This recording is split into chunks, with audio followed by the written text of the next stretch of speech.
everyone, and welcome to our Monday book tasting. My name is Miss Ann, and I am the Youth Services Librarian at the Warminster Township Free Library. Today we're going to be tasting, or sampling, a book that has been published in the past year. The book that we are going to be sampling is Echo Mountain by Lauren Wolk, and we're going to be reading the first 2 chapters of this story to give you a taste of what this book is about.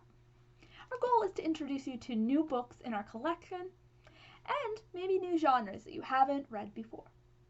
Following our story, we're going to share with you some good read-alikes or books that you might want to try after you've read Echo Mountain.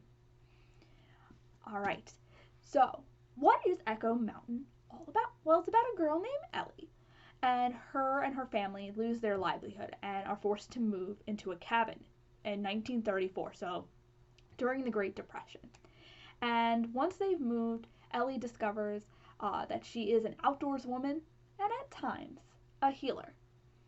So let's begin Echo Mountain by Lauren Wolk.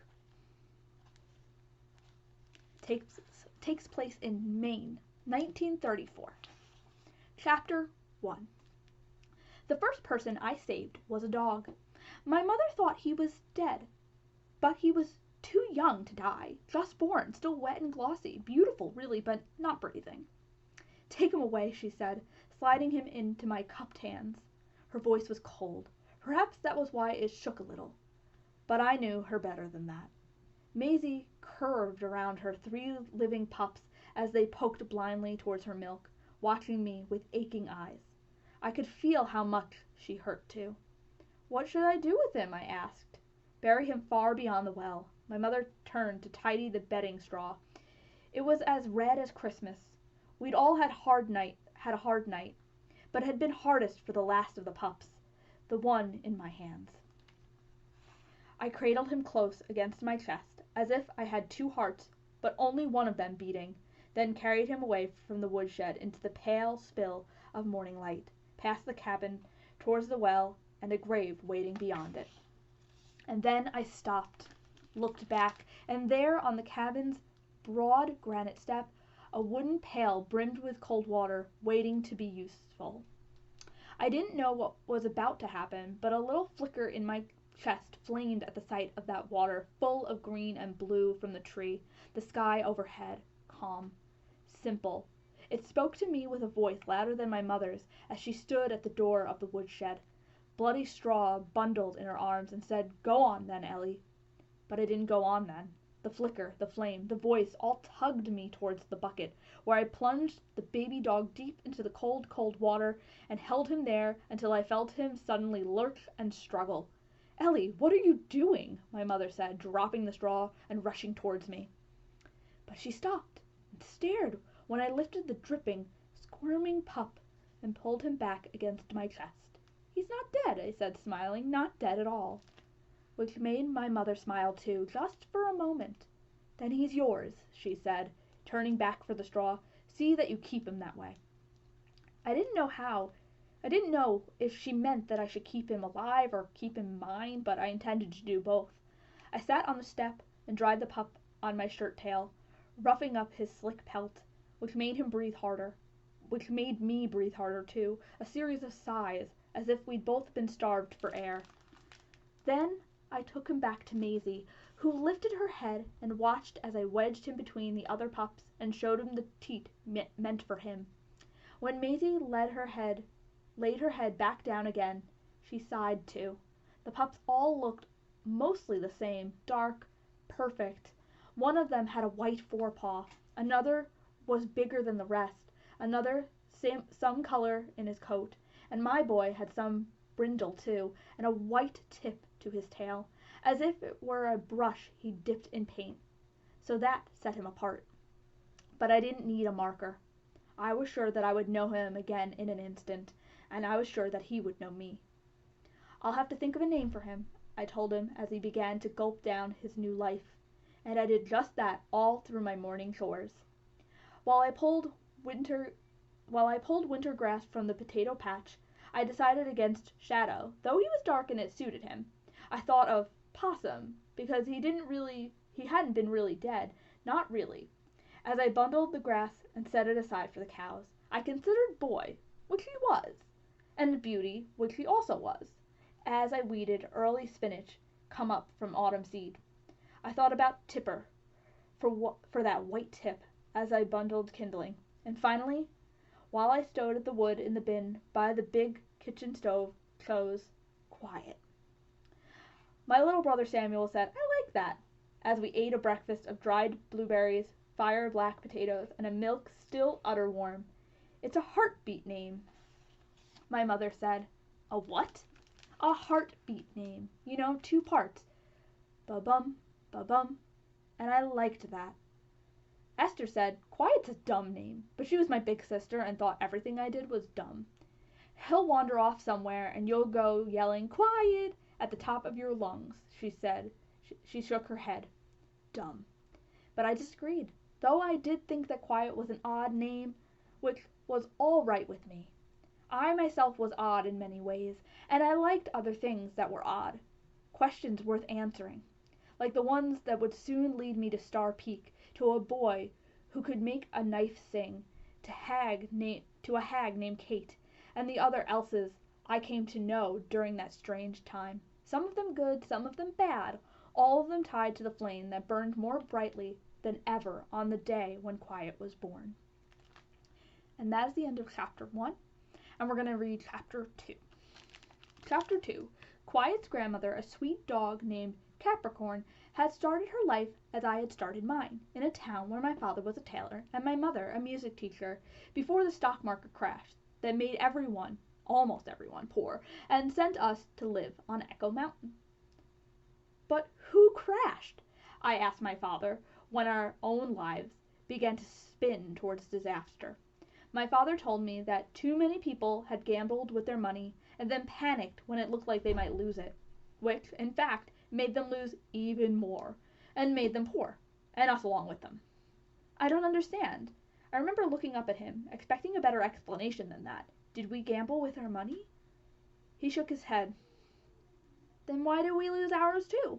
Not ours right off, but people who have no money don't pay a tailor to make their clothes, and they don't buy new clothes when the ones they have will do. My father was more than a fine tailor. His clothes fit us like second skins, and the vines and flowers he stitched into his hems and cuffs were more than beautiful. They were like signatures on paintings. But mother is a teacher. Do you mean that people are too poor now for school? He shook his head again. No, I don't mean that. Quite the contrary. More music right now would do everyone a world of good, but I'm afraid music is one of the first things to go when a school is in trouble. And we're not the only ones leaving. Half the town has gone away, moved in with kin, or just moved. To live on the road in the rough, looking for work, which means not so many children in the school anymore, and no need for all the teachers they once had. No need from my mother. And so we lost his shop. So we lost his shop first, and then our house, and then the life we'd always known, which was when I understood the other name that people used when they talked about the crash. The Depression, they called it, the Great Depression, which meant something dreadful and dark. I didn't need my father to tell me that.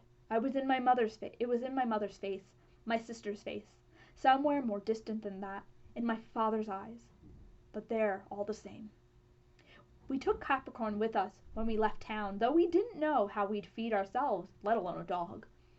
When we arrived at our little portion of mountain, we tied up our new cows, piled our belongings under a canvas to save them from the weather, and lived in a crooked tent while we built our cabin. Poor Capricorn was baffled by our new life in the woods.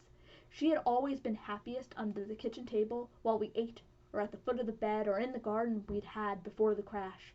But we had no kitchen anymore, no kitchen table, no garden to give her comfort, so we took her into the tent each night, where she managed to give us some comfort instead. It was Capricorn who growled warnings in the night when a bear came close, sending my father out with a torch to scare it. It was Capricorn who trembled and cried so hard when thunder came that we all felt brave in comparison. And it was Capricorn who brought me the strangest gift I'd ever received, a tiny lamb, carved out of wood, tied with a bit of twine to her collar. "What's that?" I said when she came through the trees one morning, already skinny, learning to hunt for the first time in her life, much as my father was, but she had a choice between field mice or bean soup, so hunt she did. I untied the little lamp and held it up to the light. "Where did you get this?" I looked her in the eye, but she had nothing to say. I peered into the trees all around me, but saw only my father cutting popple.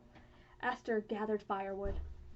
My mother, lugging a pail of water from the brook, Samuel clinging to her skirt. No one else. We had come to know the other 4 families that settled nearby. They were all good, solid, hard-boiled Mainers, who saved bits of string and sucked the marrow from their bone soup. None of them would have dulled their knives with such whimsy.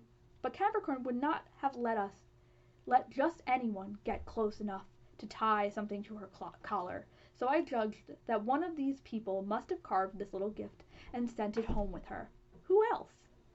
Perhaps they had hoped that Samuel would find it, but I knew he would lose it in the mud, and it felt like it was meant to be mine.